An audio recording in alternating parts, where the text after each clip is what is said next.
श्री दळदेव पंढरीनाथ भगवान की, श्री संत सावताराज की जय. असो, ज्या सावता महाराजांनी आपल्या मळ्यामध्ये शेतामध्ये काम करत करत भगवान परमात्म्याचं चिंतन केलं आणि पुढे पुढे या ठिकाणी सावता महाराज जसे काम करू लागले तसं पीक येऊ लागलं.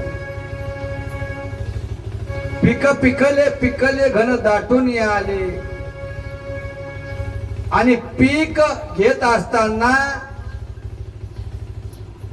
100 रुपये जर आपली प्राप्त होत असेल तर त्याच्यातले 10 रुपये दान धर्म देवा धर्माला द्यायला पाहिजे. 90% आपल्या संसारामध्ये वापरायचे असं सावता महाराजांना केलं. कुठं काय धार्मिक कार्यक्रम असेल अन्नदान द्यायची सवय सावता महाराजांच्या अंगामध्ये पहिल्यापासून होती. साधू संत येतील, साधू संत आल्यानंतर त्यांची पाद्यपूजा, एखादे महाराज आले त्यांची पाद्यपूजा करायची. संत पूजन असतं पहा.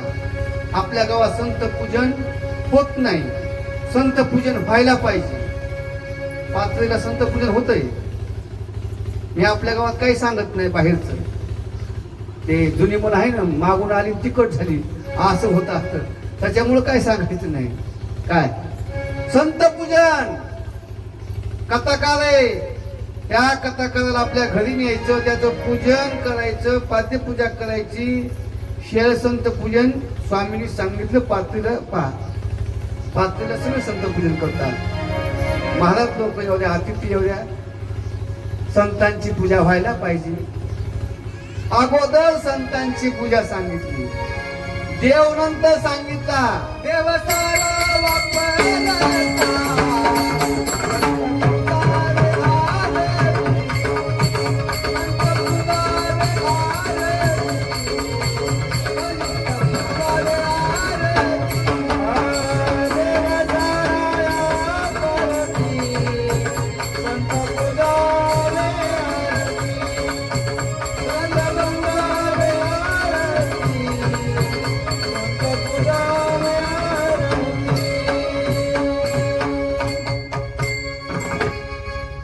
देव सारावे परते संत पूजावे आरते. अगोदर संतांची पूजा सांगितली, संत पूजन सांगितलं. व्यासांच्या गादीवर तो व्यास असतो. व्यास एखाद्या महिलेच व्यास झाला का तो? आपल्या गावात असते जुने माणसं असते. आपले जुने माणसं आहेत, सवय असते. पडिले गोवळा नाही सगळं. अण्णा आमच्या जिजीला जायचं दिंडीत, कोणाच्या नानाच्या दिंडीत जायचं हे. मग आपल्या तात्याच्या घरी गेलो, जायचंय. जिजी म्हणली मला पण जायचं दिंडीत. जाय ना मग, कुठे जायचं? दिंडीत जायचं. कोणाच्या? शिवाच्या दिंडीत जायचं. मी म्हणलं जिजी तिकडे शिवा म्हणून जाऊ नको, तू मला सवय. चार म्हणलं रे शिव्या, तसं म्हणलं नाही पाहिजे म्हणून. सवय असते काय? आमची आत्या बोलती, पण आमच्या आई आत्या बोलत घेत नाही पाया. जुने माणसं असते, लहान असते, प्रेम असते. त्याच्या मनामध्ये काय? प्रेम असते. प्रेम सुख देई, प्रेम सुख देई. प्रेमाविना नाही समाधान. समाधान वाटत नाही. आईला कितीही मुलगा मोठा झाला तर तिला लहानच असत. सावता महाराजांनी विचार केला. एक दिवस असा प्रसंग आला, सावता महाराजांचा मेहुणाच आला जेवायला. आल्याबरोबर स्वयंपाक हे केला आणि जेवायला बसवलं. पण सावता महाराज आलेच नाहीत. कोणत्या तिकडे भजनामध्ये. रात्रही न कळे, दिवसही न कळे. भगवंताच्या नामचिंतनामध्ये गुंतल्यानंतर जनाबाईला आश्चर्य वाटलं आणि आपला मेहुणा आला आणि सावता महाराज त्याच्याकडे पाहिलं सुद्धा नाही. आपला मेहुणा आलाय, काय चाललंय काय नाही, काही विषय नाही. मग जनाबाईला राग आला. रात्रंदिवस यायच्या सोबत कष्ट करते, काम करते. आज माझा भाऊ आला, माझ्या भावाला आमचे मालक कधी आले सुद्धा म्हणले नाही. राग आला मला. येत असतं राग बाहेर. एखादा साधू संत महाराज जर आला तर पटकन नेतात, पाद्यपूजा करतात, जेवण करतात, दान दक्षिणा करतात, त्याला वाटा लावतात. माझा भाऊ आज आला, त्याला बोललं बी नाही. हे जनाबाई तन तन तन तन करू लागले. कधी केलं नाही पण त्याशी केलं तन तन होत असते. हे काय घर बिघडत असते एखाद बाबा. मग सावता माझं शांत घेतलं काय. आणि ते म्हणजे तुम्हाला काहीच कळत नाही कळत. काय कळत आपल्याला? काय कळत. मग असा विषय झाला आणि अतिथी आल्यावर संत सज्जन आल्यानंतर ताबडतोब उठतात, त्यांची सेवा करतात. असं बोलल्यानंतर सावता महाराजांनी शांत चित्ताने विचार केला आणि आपल्या जनाबाईला बोलतात, जना सत्य आहे, भगवान परमात्मा सत्य आहे. 3 वेळेला भगवान परमात्मा सत्य म्हणले. सत्य तू सत्य तू सत्य तो सत्य तो सत्य तो विठ्ठल सत्य तो सत्य तो सत्य तो विठ्ठल सत्य तो सत्य तो सत्य तो विठ्ठल सत्य तो सत्य तो सत्य तो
भगवान परमात्मा सत्य सांगितलं. सत्य तू सत्य तू सत्य तू विठ्ठला 3दा म्हटले.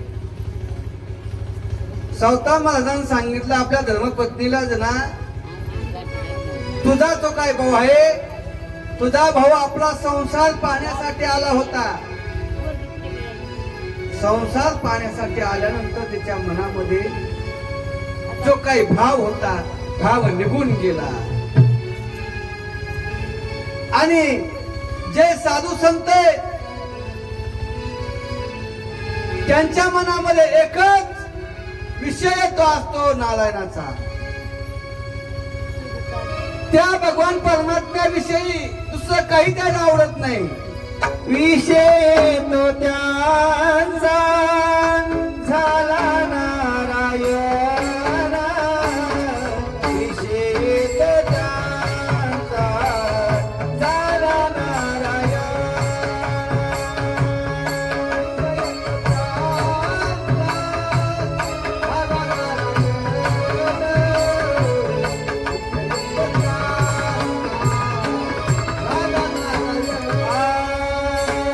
विषय तो त्यांचा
साधू संत जर घरी आले तर त्यांच्यामध्ये मला समाधान आहे. आणि ज्याच्या मुखामध्ये नाम नाही येत नसल ते माता पिता सुद्धा माझ्या त्यांच्या पुढं तुच्छे. नावडे चन धन माता पिता सुद्धा मला आवडत नाही. का? त्या भगवंताचं नाम आपल्या मुखाला यायला पाहिजे. नाम भगवंताचं आपल्या मुखाला नाही आलं तर ते मुख नाही. नामाविना मुख सर्पाचे ते बीळ जिव्हा नव्हे काळ. मग ते मुख नाही महाराज. तुकोबराय म्हणतात ज्या मुखाला भगवंताचं नाव नाही आलं त्या मुखाला सुद्धा आग लागू दे. आगी लागो तया सुखा जेने हरी नये मुखा. हे प्रतिपादन आपल्या धर्मपत्नीला सावता महाराज जरा विठ्ठल बघा माझा भगवान परमात्मा आपल्या जवळ आहे. तुझं आहे तुझं पाशी परी तू जागा चुकलाशी. एका माऊलीनं आपला चष्मा घेतला आणि डोळ्याला घालायच्या डोक्यावर ठेवला. अख्खं घर शोधलं चष्मा सापडला नाही. चष्मा आणावा लागतो म्हणला. मग बसला गाडीत तालुक्याला गेला दुकानात गेला चष्मा दाखवा. म्हणजे चष्मा दाखवा. हो मला चष्माच हरवला म्हणला. चष्मा कुठे? चष्मा त्याच्या डोक्यावर. दुकानदार म्हणला चष्मा तुझ्या डोक्यावर. माझ्या डोक्यावर? मी किती शोधलं आणि चष्म्यासाठी आलो. तद्वत भगवान परमात्मा आपल्या जवळच आहे परंतु त्याची भक्ती अनन्य भावनेनं त्या भगवान परमात्म्याला शरण गेलं पाहिजे. सर्व साधनाचं पूर्णसार विठ्ठल जप तप यज्ञाधिक प्रकार जे आहेत त्या नामापुढे फिके आहेत. आणि म्हणून त्या भगवंताचं नाम गोड आहे. त्या भगवंताचं नाम चांगलंय. त्या भगवंताचं नाम घेतलं दगड सुद्धा तरले महाराज. आणि म्हणून म्हणतात नाम चांगले चांगले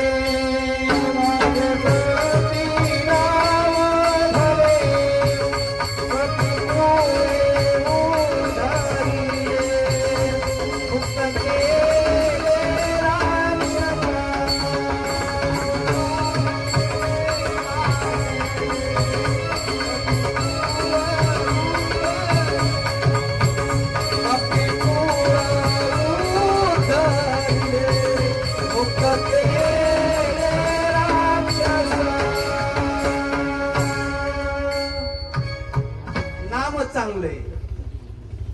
नाम ज्या पशुच्या योनीत येऊन सुद्धा त्या भगवंताचं नाम घेतलं त्याचा उद्धार झाला. आपण तर मनुष्य 84 लक्ष योनी फिरून फिरून फिरून मनुष्य देह प्राप्त झाला आपल्याला.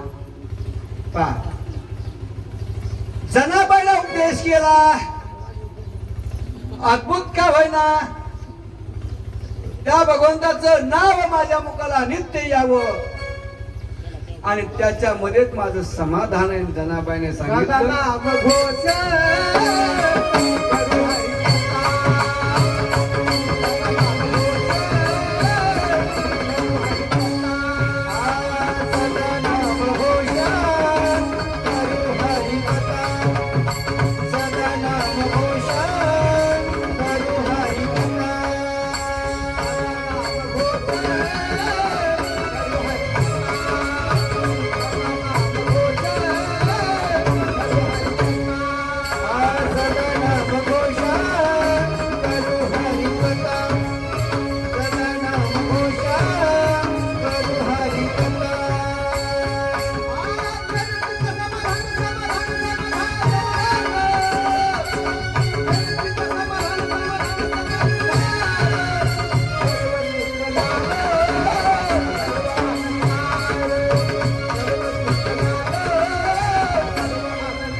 आपल्या चित्ताला समाधान प्राप्त होते. नाम कसं घ्यायचं? सदा घ्यायचं. सदा नाम घोष करो हरि कथा, तेने सदा चित्ता समाधान. समाधान होत असते. हे उपदेश सावकार महाराजांना आपल्या धर्मपत्नीला केला. तिला आनंद वाटला. भगवान परमात्माचं नाम घेतल्यानंतर त्या भगवंताचं नाम घ्यायला काही द्यावं लागतं का? काही घ्यायचं नाही, द्यायचं नाही. फक्त काम करत करत त्या भगवंताचं नाम घ्यायचं. कुठं जायचं नाही सांगितलं. नलगती सायास जावे वनांतरा, सुखी येतो घरा नारायण. भगवान परमात्म्याचं नाम चिंतन कामामध्ये काम,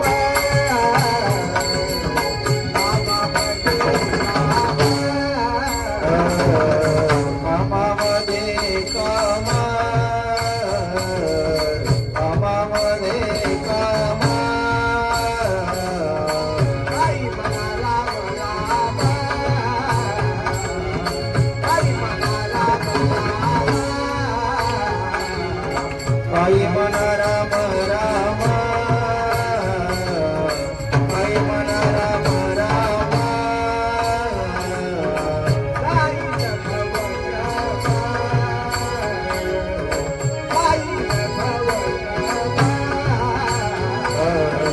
जाईन भवग्राम, जाईन भवग्राम, जाईन भवग्राम.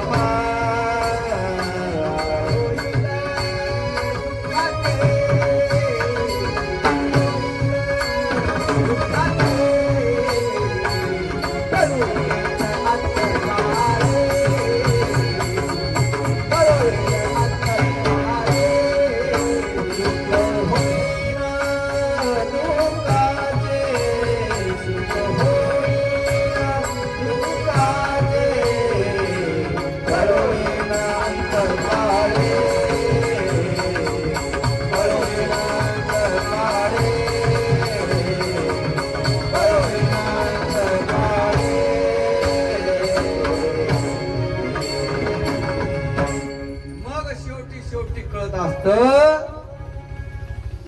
त्यावेळेस जनाबाईला उपदेश केला. अंतकरण सात्विक ठेवलं. देश काल देशद्रोह सगळं आणि परमधर्माची सुख आत्मधर्म त्यांनी सांगितलं. आणि मग आपल्या पतीनं आपल्याला बोध केला, बोध दिला. सांगा ते पा. मग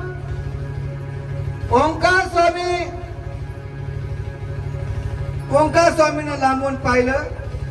अरे आपल्या पत्नीला बोध करू लागलेला सावता. संवाद ऐकला. मोक्षाचं सार प्रगट झालं.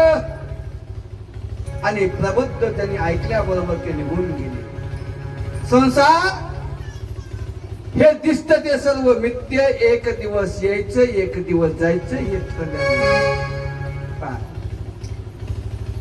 आणि ओंकार स्वामी सुद्धा येत होते. अनेकापाशी दुष्ण देत होते. सावता या ठिकाणी संसारामध्ये गुंतला, बायकोमध्ये गुंतला. लोकांना ज्ञान सांगतो, लोकांना प्रवचन करतो, लोकांना कीर्तन करतो. आणि आता हे सावता आता स्वतःच बायकोमध्ये गुंतला असत. महाराज भोळे भावळे लोक त्याला झुकवायला, त्याला ज्ञान सांगायला. आणि आपणच या ठिकाणी संसारामध्ये पटून गेला. कोणत्या देवानं सांगितलं? कोणत्या संतानं संसार केला नाही? माऊली म्हणतात, अवघाची संसार सुखाचा करीन, आनंदे भरीन तिन्ही लोक. आनंदाने संसार कर. परंतु कसं करायचं? संसार करत असताना परमार्थ करावा लागतो. भजन करावे वेळोवेळा, भजन करावे वेळोवेळा, भजन करावे वेळोवेळा, वेळोवेळा.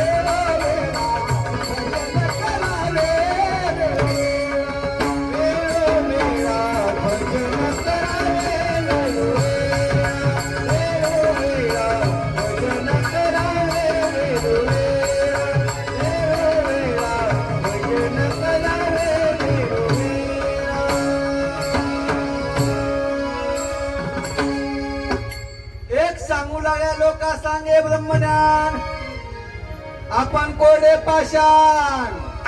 हा राग कला संगीत गुण आणि एक म्हणू लागलेलं अरे याच काय म्हणत असतात महाराज. ह्याला काय येत होत आम्हाला बी म्हणतात ना आपल्या इकडे पण बाहेरच म्हणतात आम ह्याला काय होत बाबा रोज कीर्तन करायले रोज भागवत करायले म्हणते. तुमच्या आशीर्वादानं समाधी सोहळ्यापासून 12 भागवत झाले 12 भागवत झाले. कीर्तन 25वं कीर्तन संपलं. तुमच्या आशीर्वादानं गावकऱ्याचा आशीर्वाद माता माऊलीचा आशीर्वाद भरपूर आहे. पण एकच आहे सेवा आली करायची कुठंच काय बोलायचं नाही. देणेवाले का भाला नाही देणेवाले का भाला. काय जालू महाराज भागवत केलं मी जालू महाराज मला आता पुढच्या वर्षी याच्यापेक्षा दणदणीत करायचं नाही. काय झालं मलाच माहिती काय झालं तर असतो अनुभव. होय भाऊ भाऊ नाही ह्यांनी सांगितलं चांगले तो भागवत सांग करते तुम्ही हे चुकून का ऐकलं ना भागवत पण बाई होत्या ना तस. मग यांनी विचार केला लोक नावं ठेवायलेत लोक नावं ठेवत असतात. लोकांकडे लक्ष द्यायचं नाही. आपलं जे काही काम आहे ते आपण आपलं चोख काम करायचं. इकून ऐकायचं आणि तिकडे सोडून द्यायचं. हे सावता महाराजांनी आपल्या धर्मपत्नीला सांगितलं. लोक नाव ठेवत असतात. एक म्हणतो कुलधर्म बिघडला अरे खंडोबाच्या महात्म्याचे सर्व वर्म विसरलेला आहे. गण गोत इष्ट मित्र वागणूक रात्रंदिवस टाळ कुठू लागलेला आहे. याच काय खरं म्हणले या जन्मात नाही पण केल्या जन्मातलं काय ते पुण्य असेल असतंय ना. आई वडिलाची कृपा गुरुची कृपा व्हायला पाहिजे त्यावेळेस. आता कित्येक शिष्य आळंदीला संस्थेला शिकले आपण कुठे गेलो का होय कुठेच गेलो नाहीत. सुरुवातीला भाऊला म्हणलं भाऊ आपल्याला भागवत कर भाऊ म्हणले आपल्या संस्थेत जावं लागेल म्हणून संस्थेत जाऊ. काय होत असतं कृपा पाहिजे. मग अशा प्रकारे अनेक लोक बोलू लागलेले एकमेकांना सांगू लागलेले अरे ह्याला काहीच कळा ना. संताचा महिमा अगाध आहे. वेदशास्त्र अंगामध्ये साधूपणा शुद्ध आहे. वेदशास्त्र काही कळत नाही. पुराण संत महिमा रिद्धी सिद्धी सर्व अधीन झालेल्या आहे सावता महाराजांना. आणि मग गावागावामध्ये परमार्थ चालू केला. अज्ञानी लोक सन्मार्गाला लावले. घरामध्ये कार्यक्रम होता. परसोबा नागिनता न सांगता शर्म होऊ लागलं. त्यांनी विचार केला आपल्या संसाराचा भार देऊन टाकला. सावता हे संसार आणि तू आपला संसार सुटतच नाही महाराज. रामचंद्राच्या कानाच्या पाठीमागे एक केस पांढरा झाला. सहज राजा दशरथानं पाहिलं आपल्या कानामागचा एक केस पांढरा झाला. सर्व राज्य रामचंद्राकडे स्वाधीन केलं. निघून गेले. संसाराचा त्याग करावा लागतो. आणि मग मनाची तळमळ गेली. आता आपल्या मागे कोणती चिंता राहिली नाही. मग सर्व काम जनाबाईला या ठिकाणी पाहता पाहता दिवस गेलेले. आणि जनाबाईला एक मुलगी झाली महाराज. राजस सुकुमार अशी मुलगी झाली. परसोबाला आनंद झाला. नागिनताबाईला आनंद झाला. कसे आई वडिलाची इच्छा असती आपल्या मुलाचं लग्न व्हावं. लग्न झालं एखादं मुलबाळ झालं समाधान होत. तसं नागिनताबाईला परसोबाला झालं. आनंद झाला. वय फार वय झालं महाराज. परंतु भगवान पांडुरंग परमात्म्याचं त्या भगवंताचं ते नामचिंतन या ठिकाणी अखंड मुखामध्ये नामचिंतन करू लागलेले. सीताराम राम राम राजा राम राम राम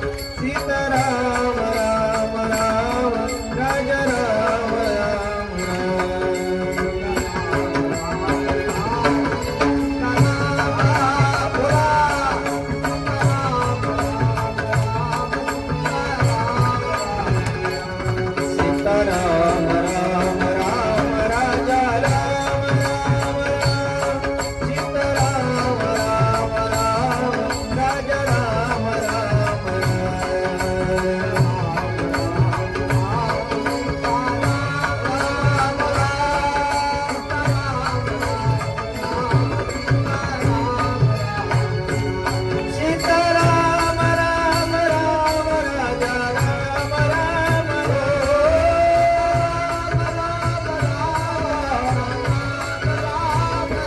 सीताराम राम राम राजा राम राम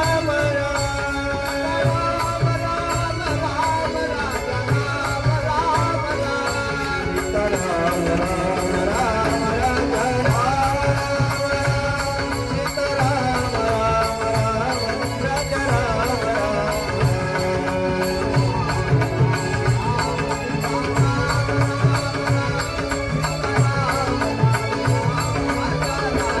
राजा राम राम राम सीताराम राम राम राजा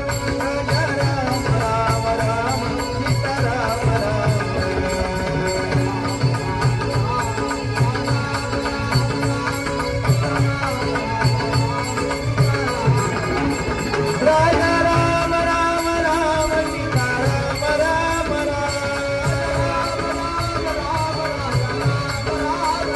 राजा राम राम राम सीताराम राम राजा राम राम राम सीताराम राजा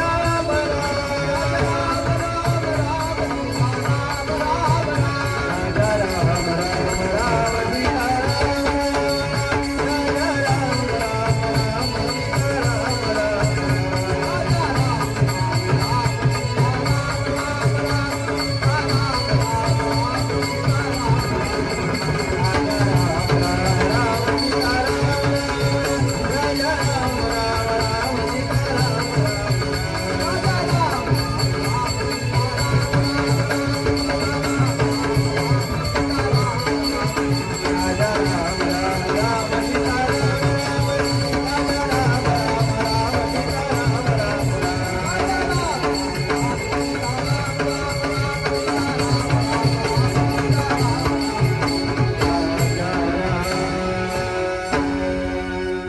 भगवंताचं नाम पाहता पाहता सौता महाराज या ठिकाणी परसोबा नागिन त्याला समाधान झालं आणि आता परसोबा आणि नागिन बाईचं शरीर जर्जर जर्जर झालं महाराज.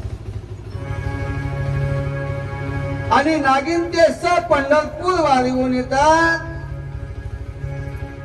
आषाढ वद्य चतुर्दशी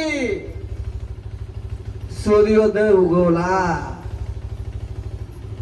आणि परसोबा नागिनताबाई पण अंतःकरोनी वैकुंठवासी झाले महाराज. त्यांनी या जगाचा निरोप घेतला. हे जे काही शरीर आहे हे शरीर आपलं नाही. आपण उष्णाले ज्याची त्याला द्यावा लागतो. देहे काळाचे धन पोगिराचे देहे काळाचे धन पोगिराचे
मळ्यामध्ये होत्या.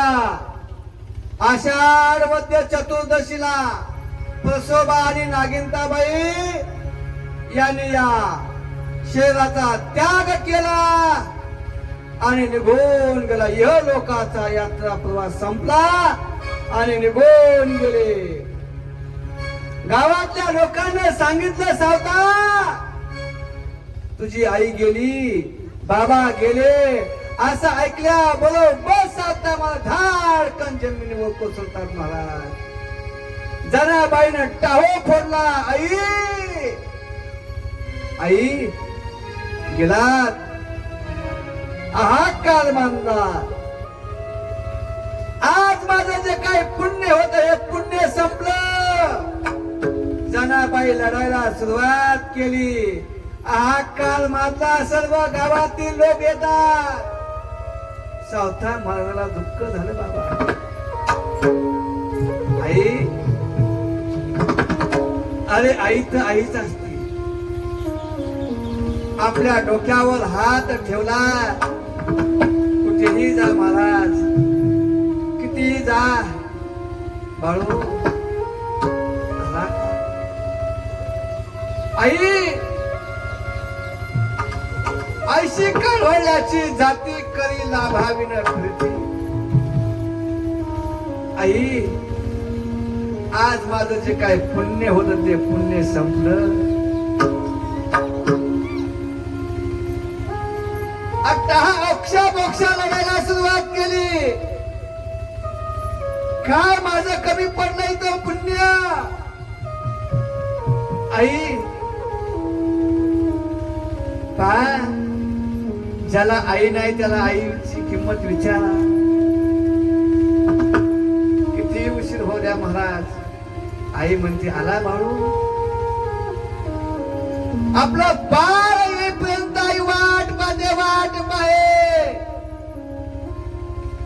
आज या जगाचा निरोप घेतला आणि निघून गेलेल्या. आई बाबा गेले. आई आई लगेच म्हणतात, बाबा कशाला गेली आई तू स्वर्गाला. आई आई निघून गेली. आई प्रेमाचा सागर. आई या जगामध्ये जर आपण या ठिकाणी विचार केला, आई बाबा गेले तर आपण भिकारी झालो. स्वामी म्हणतात, स्वामी तिने जगाचा आई विना भिकारी. खूप दुःख झालं महाराज. धाड धाड धाड जमिनीवर डोकं आपटू लागलेले. त्या दुःखाला अंतही नाही आणि पारही नाही. आई बाबा या जगातलं जे काही पुण्य होत हे पुण्य संपलं. आई पाहता पाहता गावातील मंडळी येतात, भावकीचे येतात. अंत्यविधीची वेळ सुरुवात झाली महाराज. आई आई म्हणजे काय, माईचा सागर सांगितला. आई माझी मायेचा सागर नदीने जीवाला आधार. माझी मायेचा सागर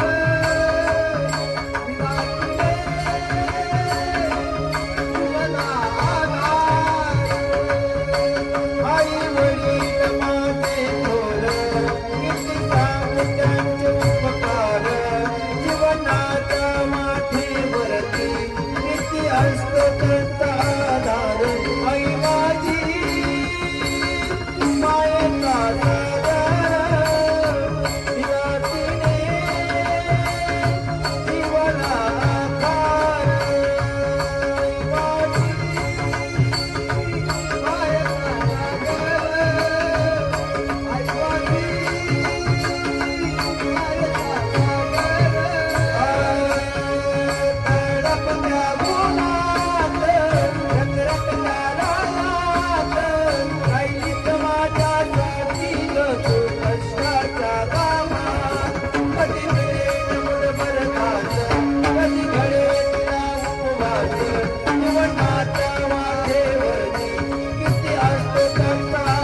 तुला सगळं दिला तिने जीवना आकार.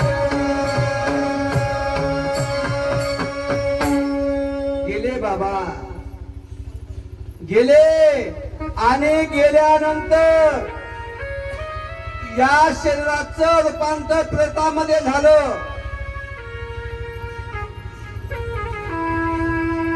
आता तुम्हाला गंगा पूजनाचं कीर्तन 15 तारखेला ऐकायचंच आहे. आजची सोडत या बरं का? सांगून जाईल मी. मग या शरीरातून एकदा आत्मा निघून गेला, शरीर धरणीवर पडलं, त्याचा अंत्यविधी केला. त्या अंत्यविधी कसा केला, कशामुळे करतात, कसं बसवतात, त्याचं वर्णन मी नंतर सांगेन. पूर्ण कर्म केलं सावता महाराजांना. दुसऱ्या दिवशी राख सावडली, तिचं विसर्जन केलं. दुःख महाराज रोज गावातील लोक यायचे, भेटायचे. आणि पाहत पाहत पाहत पाहत 14 दिवस पूर्ण झाले. 13वा संपला. पित्तर तर्पण केलं, पिंडदान केले आणि 14वाचं कीर्तन सुरू केलं. पिंड पदावरी वरी, पिंड पदावरी वरी,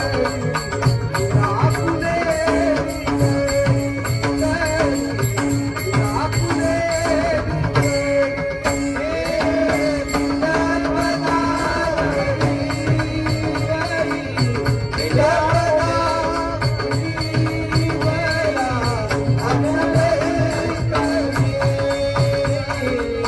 पदावरी वरी, पिंड पदावरी दिला आपुले करी, माझे झाले गया वर्जन. आई वडिलाच्या ऋणातून मुक्त झालो, मुक्त व्हावं लागतं. आणि जर आई वडिलाचं कर्म नाही केलं तर ते पितरवरून शाप देतात. शाप हाडाचे काढे केले, रक्ताचं पाणी केलं, याच्या कडब्याच्या 2 मोड्या इकून आणल्या. पेंड्या म्हणतात ना आपल्याकडे, पेंड्या सुड्या. एक सुद्धा सप्ताह सोडला नाही. सप्त्यात गेले की चांगली चप्पल घालून येत होतो.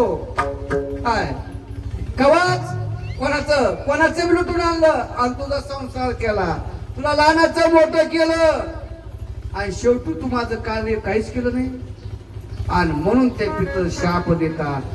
अकट त्याचे करीती पितर, वंश दुराचारी पुत्र झाला. हा मग शाप देतात. शाप दिल्यानंतर आपल्या घरामध्ये सुख समाधान प्राप्त होत नाही.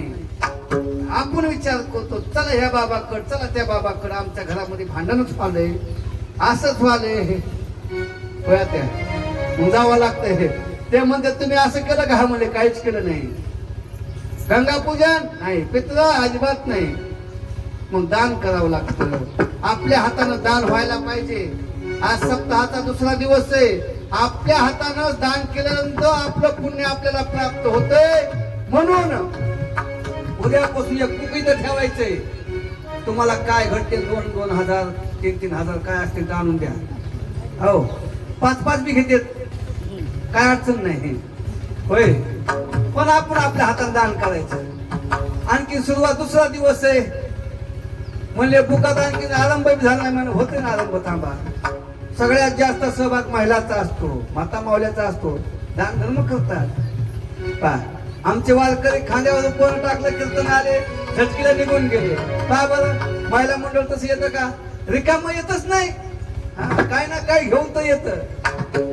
तसं द्यावं लागतं, दान करावं लागतं. दानाचं पुण्य सांगितलं. धर्म करावं लागतं. धर्म पांडवांनी केला आणि देव राबविला. असं धर्म आपल्याला करावं लागतंय. उद्यापासून तुम्हाला काय जे घडण ती दान दक्षिणा इथं द्यायची आणि पावती सरळ घेऊन जायची. पावती शिवाय दक्षिणा कोणाकडे द्यायची नाही. पावती घेतल्याशिवाय सर्व चिंतन आमच्या सावता महाराजांना केलं. आणि सावता महाराज सांगतात बाबा, ज्या ज्या वेळेस हे शरीर असताना ह्या शरीराचं मातीमध्ये शरीराचं रूपांतर होतं. आमचे नरहरी म्हणतात शरीराची होय माती.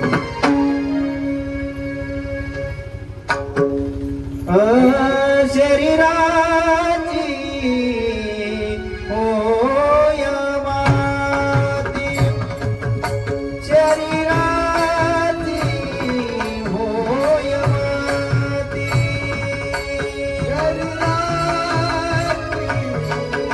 होय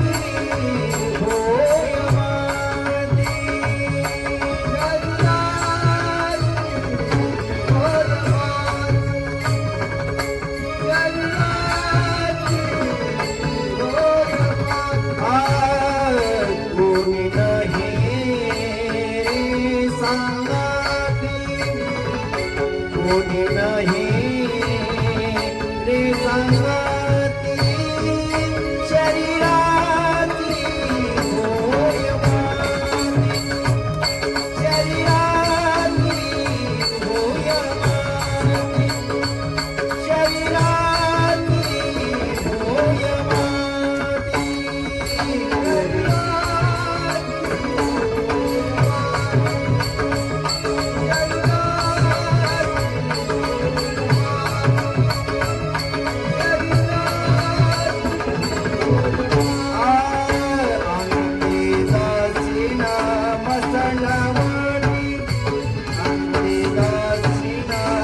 मसनवटी, शरीराची होय माती, शरीराची होय माती, शरीराची होय माती,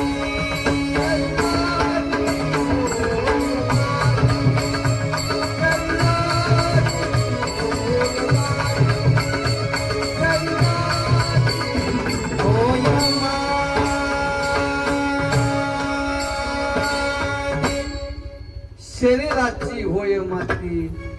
ज्या वेळेस 14व्याचं कीर्तन करत असताना सावता महाराजांच्या डोळ्यामधून अश्रुधारा येत होत्या. शब्द फुटत नव्हते. क्षणोक्षणाला त्या आई वडिलाची आठवण येत असती. बाबा निघून गेले. ज्या वेळेस या जगामध्ये आई आणि वडील जर निघून गेले, त्या जगामधलं तुमचं सर्व भांडवल संपत.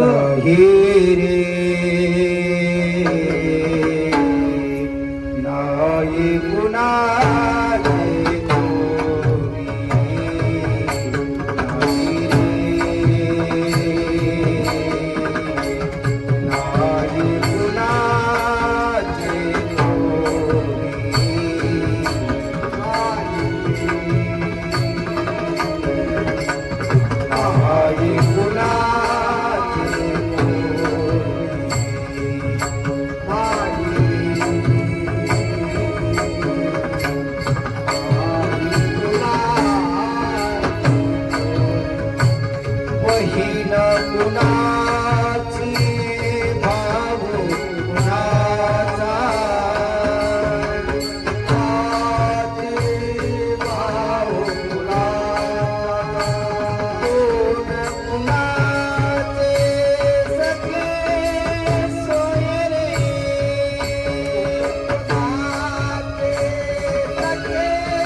14व्याचं कीर्तन संपलं. सर्व पाहुणे मंडळी आपतिष्ट मंडळी आले, भोजन केलं, निघून गेले. एक म्हणू लागलेला आहे, याचं पुण्य होतं आई बापाच्या शुद्धेवर मोठेपणा ह्याला लाभला. याचं काय खरं होतं, त्याला काय होत होत का? याच्या आई वडिलांचं पुण्याईमुळे हे मोठा झाला, कथा कीर्तन करू लागलेला आहे. कामाची माळी जो होता, आसूर होता, आसूर जन्मल्याबरोबर कुळामध्ये मरी आई खंडोबा याची होळी भजन तो करायला शिकला. महाराज मिशावर ताव हाणायचा, गावाच्या पाटील सावताबाच्या श्रेष्ठपणाचा वेद मी पाहिन म्हणायचे. का? त्याने आमचा धंदा बुडवला, भटपण बुडवलं, भावकीनं थट्टा उडवली. भावकी थट्टा उडवतच असत. स्वार्थ साधण्यासाठी श्रीमंत झाला. याचा बाप जो होता, याचा बाप भोळा होता, अज्ञानी होता. गावातल्या लोकांना चर्चा करायला सुरुवात केली. महाराज जोशी सांगू लागलेले, बडबड करू लागलेले, कर्म घडी सावतोबाला निंदा केली. कोणी म्हणताय बोला, कोणी सात्विक, खरं दयाळू, अनेक प्रकारचे लोक म्हणू लागलेले. ज्याला चांगलं आवडलं ते म्हणजे चांगलंच म्हणत असते, ज्याला आवडलं नाही ते आवडतच नाही ना, पहिल्यापासून ते म्हणतच नाही. बरेच लोक नाव ठेवले आणि निघून या ठिकाणी गेलेले. सावता महाराजांनी विचार केला, आपलं कर्म जे आहे, कर्म करावं लागतं, कर्म केल्याशिवाय गत्यंतर नाही. आणि जे जे कर्म केलं, चांगलं कर्म असेल, वाईट कर्म असेल, ते आपल्याला भोगावं लागतं. भोगल्याशिवाय गत्यंतर नाही. म्हणून म्हणतात ना, केले कर्म, केले कर्म झाले त्याची भोग आले. केले कर्म झाले त्याची भोग आले. केले कर्म झाले भोग आले. केले कर्म झाले भोग आले. उपदन मेले, उपदन मेले, ऐचे किती हरिमुखी दाता हरपती तुला. हरिमुखी दाता हरपती तुला. उपदन मेले, उपदन मेले, ऐचे किती हरपती तुला. हरिमुखी दाता हरपती तुला. जे जे कर्म केलं त्याचं फळ आपल्याला भोगावं लागतं. चांगले कर्म करा, वाईट कर्म करा. आपण वाईट जरी कर्म केले, नकळत कर्म केले, 5 वर्षापासून आपल्याला कळत असतं आपण किती कोणाचं चांगलं केलंय आणि किती कोणाचं वाईट केलंय. हे कधी कळतं माहिती तुम्हाला? कधी कळत? ज्या वेळेस आपण बाजाव खाटाव पडतोच ना, त्यावेळेस आपल्याला कोणीच विचारत नाही. पण त्यावेळेस वाटतं बा आपलं काय खरंय, याचे पहिलं नेले, त्याची चोराचोरी केली, असं पाप केलं, याच्यासाठी केलं, हे कोणी जवळ सुद्धा येणार. आता काय, वेळ निघून गेल्यावर काय उपयोग असतो? वेळ निघून गेल्यावर उपयोग नसतो. गाडी गेल्यावर हात दाखवून काही फायदा नाही. टाइम टू टाइम गाडी असते. हे आपलं आयुष्य असं आहे. असं सावता महाराजांना सर्वांना उपदेश केला, सर्व निघून गेले. अशा प्रकारे सावता महाराजा जीवन चरित्राचा दुसरा दिवस, दुसरं पुष्प या भगवान परमात्म्याच्या चरणी आपण समर्पित करू आणि शेवेला इथंच पूर्ण विराम देऊ. बोलिले लेकुरे वेडी वाकुडे उत्तरे, करा क्षमा अपराध महाराज तुम्ही सिद्ध. पुंडलिकावर जे हरी श्री ज्ञानदेव पुंडरीकाठ भगवान की जय. आता आरती